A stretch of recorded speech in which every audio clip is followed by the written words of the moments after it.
আসসালামু আলাইকুম।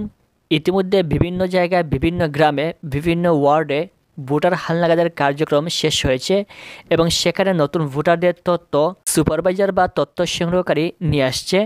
এক্ষেত্রে এখানে ভোটার হালনাগাদে একটা ফর্ম পূরণ করতে হয় এবং যেই ব্যক্তি নতুন ভোটার হবে সেই ব্যক্তির সম্পূর্ণ তথ্য দিয়ে এই ফর্মটা পূরণ করা হয় এবং এই ফর্মটা পূরণ করার শেষ মুহূর্তে একটা স্লিপ রয়েছে।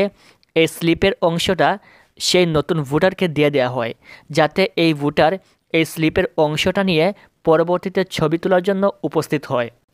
এক্ষেত্রে আমরা জানতে পেরেছি বিভিন্ন জায়গায় বিভিন্ন এলাকায় এখনও পর্যন্ত সেই স্লিপটা দেওয়া হয় নাই। তাদের সম্পূর্ণ তথ্য এই ফর্মটায় ফিল আপ করে নিয়ে গেছে, কিন্তু সেই স্লিপটা দেয় নাই।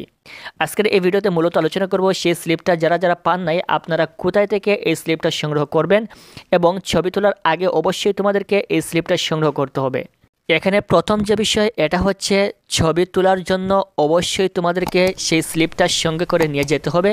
যদি কারো কাছে স্লিপ না থাকে তাহলে সেই ব্যক্তি ছবি তুলতে পারবে না। 2 নম্বর হচ্ছে, এই স্লিপটা আপনি কোথায় পাবেন? যেহেতু আপনার স্লিপটা ইতিমধ্যে পূরণ হয়েছে, এই স্লিপটা আপনার হাতে কীভাবে আসবে?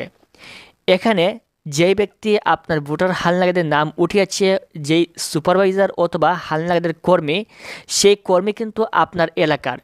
এখানে বাংলাদেশে 65,000 কর্মী নিয়োগ দেওয়া হয়েছে, যার মধ্যে সকল কর্মী কিন্তু তাদেরকে নিজ নিজ এলাকায় দায়িত্ব দিয়েছে।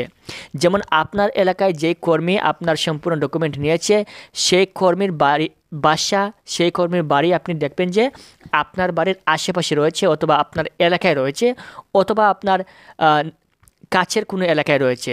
সো আপনি চেষ্টা করবেন সেই ব্যক্তির ফোন নাম্বারটা নিয়ে আসার জন্য, অথবা আপনি যে কোনোভাবে সেই ব্যক্তির সাথে যোগাযোগ করবেন এবং ওনাকে জিজ্ঞাসা করবেন যে আমাদের এই ফর্মটা কোথায়। তখন তিনি বলবেন যে কোন দিন কত তারিখে আপনি এই ফর্মটা নিয়ে আসবেন। তাছাড়াও আপনাদের ভয়ের কোনো কারণ নেই, এটা বিভিন্ন জায়গায় কিন্তু তারা নিয়ে নেয়, সাথে করে নিয়ে নেয় এবং এটা দেয় মূলত যেই দিন ছবি তোলা হবে সেই দিন সকালবেলা যেই জায়গায় ছবি তোলা হবে সেই জায়গায় যাওয়ার পর সেখানে আপনাদের ফোন নাম্বার এবং আপনার সম্পূর্ণ ডকুমেন্টের মাধ্যমে আপনার হাতে সেই স্লিপটা দিয়ে দেওয়া হবে।